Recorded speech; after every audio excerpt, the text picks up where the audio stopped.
Welcome to the Network Build Grow podcast, the show where business owners, entrepreneurs, and professionals share their stories, lessons learned, and powerful strategies for building relationships and growing their circle of influence. With Melissa Taylor, your host, each week we'll bring you actionable insights to help you build a better network and a better business. Let's dive in. Hello, we are back with Fernanda. How are you, my friend? Hi, Melissa. Thank you so much for having me. I'm doing great. Happy Friday. Yes, happy Friday. And I actually had the pleasure of seeing you earlier this week as well at a community social. That's right. I've been doing a lot of networking and I've been leveraging what I can from NBG. So thank you for everything you do. It's amazing. Oh, you are welcome. We are just glad to have you. So tell us a little bit first about your business and who you serve and what it is that you provide to the world. Sure. So I came from a corporate background leading supply chain teams. And so I'm leveraging my knowledge of leadership and managers, like developing managers, developing teams. Mm-hmm. And I am offering those services now as part of my people development consultancy. Part of my people development consultancy includes workshops, training programs, onboarding programs, and coaching. I'm leveraging a lot of my knowledge acquired over 20 years of leadership to put those things together. Mm-hmm. And I'm helping companies that are maybe struggling a little bit with their team dynamics, either through high turnover, low engagement, maybe some complaints, or just a general recognition that their teams need to function better. Mm-hmm. Or maybe the culture needs improvement. Maybe there's a lack of trust. All of those things I just mentioned are things I've dealt with and I've been able to improve at the prior companies where I used to work in. So I'm taking my expertise in those areas and I want to help companies with those problems. That's great. So what types of companies are, kind of where's the sweet spot for you? Like, is it the smaller companies, the mid-level, kind of where are you kind of located in there? So I'm still kind of trying to navigate that space to figure out exactly what my ideal client would be. However, I believe I could help many sizes of companies from medium and larger. And the only reason I'm not saying small companies is because typically the small companies might not have enough people in them or even like an HR function per se. Mm-hmm. So I think my clients are companies that have an HR function. Maybe they don't have a learning and development function. That's where I would come in. I could also offer fractional services for learning and development, or just project-based consulting for learning and development. And I think those are the companies that I could help the most. However, that's not to say if larger companies wanted to work with me, I still feel like I have a lot to bring and I have a lot to offer from my own corporate experience to larger companies. Yeah. So team dynamics is obviously a big driving factor of how things work within a corporation or within a company, from, like you said, culture to low productivity and all those things. So really a valuable service that you're providing. Thank you. Yeah, I'm excited. I'm very passionate about this stuff, so I can talk about it all day. And you do talk about it a lot because you actually have a podcast. Tell us about the podcast that you started this year. Was it this year you started that? Well, so I actually have two things going on YouTube. One, I have a podcast, and then I have like a YouTube channel for leadership development. Oh. And the YouTube channel for leadership development is new-ish. It started like 2 months ago. And it's I'll give you the link later if you want to put it on the show notes. Yeah, put it in the show notes. Yeah, it's basically under my name, Fernanda Brasileiro, and it says people development as my tagline. But I actually have a podcast called Connectedness, that's related to my other business, which is called Filled Cups. And Filled Cups is a social connections brand in Charlotte, where I host social events to help people make friends. And sometimes I host singles events too. Those are a lot of fun. And the podcast, we talk about things like personal relationships, dating, a lot of friendship content. and some personal growth related content, like, finding confidence. I've had a few people on my podcast. One of them is definitely an NBG member. I've had Lou on my podcast. Yes. Yes. And I'm actually just scheduled Paula Lesko on the podcast. So her services with divorce or people who are going through divorce. So basically connectedness kind of covers like a wide array of topics related to that. Yeah. And it goes hand in hand with your business consulting, because being connected to other people on the team, in the corporation, on a personal level as well as a professional level, and those communication skills are universal, like that, on both sides. Yeah. And I agree that in workplaces where employees are connected, especially if they have trust, which is like the foundational element for team culture, is trust. And it's kind of sad, Melissa, to even think about, but you would be surprised how many teams are out there that don't have trust. Wow. And one of the big voices in this space is Patrick Lencioni, and he has a triangle, like a pyramid, and at the very bottom of that pyramid is trust. And he's like, if you don't have trust, you don't have anything else. Yeah. And so part of the connection piece and how it relates is, for you to have trust, you need to have that connection, right? And that's where my two businesses overlap a little bit. It's on the connection. Yeah, they absolutely overlap. And that leads us perfectly into a discussion about networking, because networking is all about connection and trust. And so how do you leverage networking for your business, for your businesses? Yes. So I'll be honest, I'm on a learning journey with networking, and I'm learning, and I'm actually asking people what has worked for them. I've listened to some of your podcasts so that I could form my learning too. Because at first I was just kind of like willy-nilly going to any networking event I could, doing the whole, like somebody said, business card sharks thing, where you're just going around handing a business card. And that's what I was doing at first. But I sometimes would come home either feeling exhausted or feeling like maybe it was a waste of my time. Like I was like, okay, I just spent 2 hours. I met like 30 people. I don't know if any of these people are actually gonna stay in my life in any meaningful way. And I was like, is this all there is to networking? So I actually started trying out different events and different groups just to see like which kinds of setups would be a good fit for me and my needs right now. And I actually really love NBG because of the professional development that you guys offer. The huddles are amazing. I haven't had a chance to try out a lot of the other events yet, but I did call into the last signature event, and it was so educational. So I'm definitely going to the next one. And I'm going to your speaker thing that you're doing. Oh, good. Next week, I think. Next week. Yeah, April 29th. Yeah. And for me, I came to the conclusion, and I mean, everyone is different, right? Everyone has different needs. But for me personally, at this stage in building my business, I value networking events and groups that offer learning. So if the group has a presentation, I'm like, okay, sign me up. But if the group is more unstructured, just kind of like a mixer, those could be fun too. Don't get me wrong, especially if it's at a lively like atmosphere. But those don't necessarily fulfill all of my needs. And the other thing I noticed too, at first I was trying to do like, let me talk to everybody in the room, because I'm a social butterfly.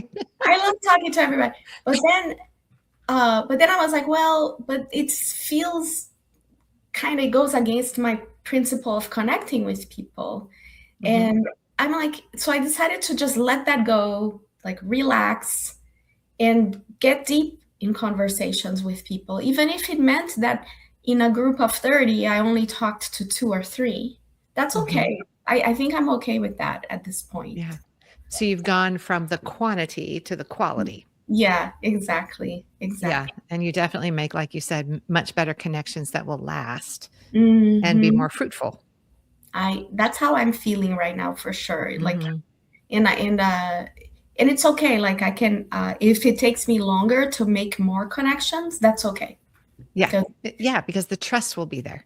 Mhm. Yeah, that belief, that understanding, like you said, the connectedness back Mhm. to what you definitely believe in. That's Yeah. great. If you network for your business, you already know. Follow-up is everything when it comes to growing relationships and driving success. But here's the thing. Most of us want to follow up well. We just get stuck. Staying consistent, keeping it personal, making it stand out, it's hard. That's why I use NetEffect.io. It makes follow-up simple, cuts through all the noise, and helps me stay on top of every relationship without dropping the ball. I never miss a follow-up, and honestly, my network wouldn't be the same without it. So check it out, neteffect.io. And right now, you can use promo code NBG50 for 50% off of your first month. neteffect.io, your secret weapon to unforgettable follow-up. So tell me, you said you were in corporate America and then you started this business and you also started the connectedness kind of groups that get together and do some fun things to connect. What prompted all of that? Like, Yeah. what kind of pushed you over to the dark side? Like, what kind of moved you over to more the entrepreneurial side? Yeah, thank you. I've always wanted to be an entrepreneur. I have tried side hustles before. So, you know Mhm. how they say sometimes a lot of entrepreneurship initiatives fail, right? And that's okay because we learn the lessons and we apply it to our next one. So Mhm. I had a side hustle that failed in 2016, and it Mhm. was e-commerce. Mm. For plus size and maternity clothing. And Mm. I gave it my best for like 3 years, but it was definitely my 5 to 9. It was on my, I had a 9 to 5 and I was doing I changed the name of the business a couple of times. It was called Curves Ahead, and then it was called Naomi. And it failed. I had to give up. I had to give it up. But what I learned at the time was I need to learn more about marketing, and business, having a business, a lot harder than people give it credit for.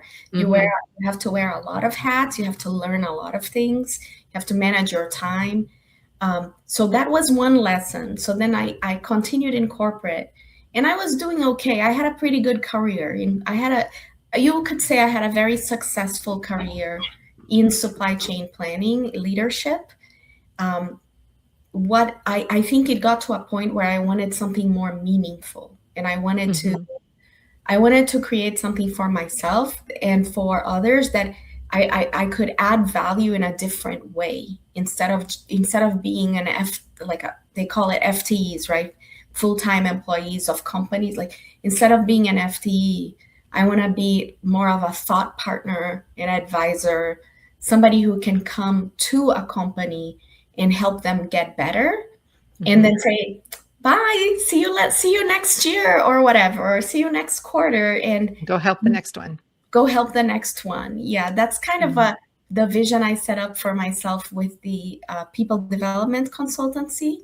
Mhm. And then for filled cups, it was more of a, how can I take my strengths and make them into a business that helps solve a social problem? And the Mhm. social problem was the loneliness epidemic, which Mhm.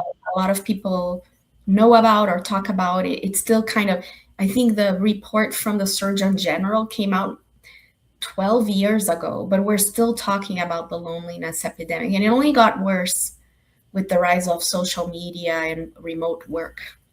Mhm. Yeah, the rise of social media, the pandemic, and some people still just not getting back out into the world. Mhm. It's a lot of different reasons why loneliness is definitely an epidemic. Yeah, yeah. And it's great that you're doing something about it. Yeah, thank you. It feels good. It's one of those businesses that puts a smile on my face, and Yeah. always on everybody's face when I'm talking to them about it. Everybody's like, "Oh my gosh, this is amazing." And I'm not, I'm really proud to say, Melissa, that since I started Filled Cups, there's at least 200 people who became friends through my events. because I have them on a monthly basis for about a year and a half now. It started in November of 2024. Mm-hmm. And some events I'll have like 20 to 40 people, it depends on the month. Yeah. And I know people who have personally told me, Fernanda, I met my friend at your event. That's And they so hang great. out, they're good friends and things like that. So I'm very happy about that. That is so, so wonderful. Well, let's do some rapid fire questions. So I'm going to ask you some questions and you're just going to, first thing that pops into your mind. Okay. All right. What is your favorite way to kind of open a conversation with somebody at a networking event? Okay. I love humor. So I usually try to make some kind of joke about the situation, whether they have a drink or don't have a drink, or whether somebody walked away too abruptly. And I like to open with humor. You like to open with humor. Okay, that's great. All right, next one. How do you, after you've met people, whether it's 2 people, 3 people, or 20 people, how do you, after the event, follow up with them? Yeah. So in the past, it was not structured, or there wasn't a process for this. It was very like, oh, that person's cool. Maybe I should say hi. But now, now I actually have a process I established where when I get home, I take all the cards that I got, I put them on a Google Sheets. It's like an informal version of a CRM, and I make a note to myself, hey, follow up after the event. So then I follow up and I'll say, hey, nice to meet you. It was really cool talking to you about XYZ. If I can help you in any way, please let me know. Like, because I'm not in this just to try to get something from networking. I actually want to help people with connecting. Like, I know a lot of people, and I want to be a connector like you, Melissa. Yeah. That's so great. Well, woman after my own heart. Yeah. That's wonderful. Okay, great. So now it's 2 weeks later. Okay. What do you do? Like, how do you make sure that you're, following up with people 2 weeks later, 3 weeks later, 6 weeks later? Okay, so 2 weeks might be a little too close for me. I think I'm still like on a 3-month Cycle? cadence. Yeah. Okay. Yeah. So I actually have in my spreadsheet, I have a date of when we connected, and I have a formula because I'm an Excel geek. Aside from all the other things I do, coming from supply chain. I'm definitely a spreadsheet junkie, and so I have a formula that indicates that I haven't talked to them in over 3 months, and then they get into my queue to send them a note. And if depending on the person, I might say, hey, you want to go for coffee again, or do you want to? Yeah, that's usually my follow-up process. That's great. That's great. You have a process. I mean, you're ahead of the game with that. Most people don't even have a process regardless. So that's great. Okay. One more. Okay. Since you said you're kind of relatively new at networking, or you're still in the learning curve, but what is a good piece of advice for somebody that's actually starting from the beginning right now? Yeah, I would say this one actually ties to the friend, all the studying I've done for Field Cups about social connections and social skills, is when you go to a networking event, be genuinely interested in what the other person is saying, like active listening, ask curious questions, ask follow-up questions about what you just heard. It makes the other person feel heard.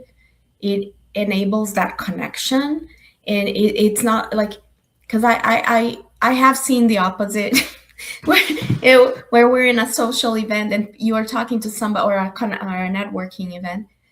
You're talking to somebody and they're like looking over your shoulder, seeing who else is out there, and they're not even listening. That's not a great way to navigate networking. It's try to have my advice is to try to have real conversations where you're actually listening. Yeah. And I like that you brought up asking those follow-up questions. Excuse me. In the book, Networking is a Contact Sport, that I wrote, we call them the X games. Okay. So the X games are like, can you expand on that? Can you explain that? Can you give me an example? All these words that start with EX. So we call them the X games. So I love this. I haven't read the book yet, but I'm gonna read it, and I'm gonna put it on a reminder because I like the X framework. It's easy to remember. It's easy to remember, right? Because you just think of any words like the X Games. Just give me an example. Yeah, expand on that. Can you expand on that a little bit? Yeah, I usually say, "Tell me more." Yeah, same thing, same idea. Yeah, absolutely the same idea.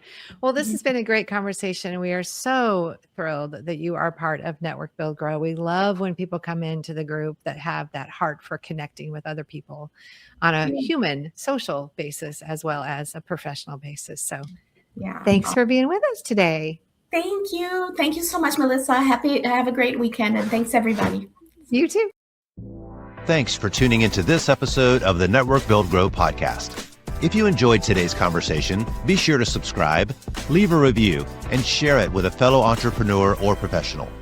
And of course, if you're not yet part of our community, visit networkbuildgrow.com to connect with us. Until next time, keep building and keep growing.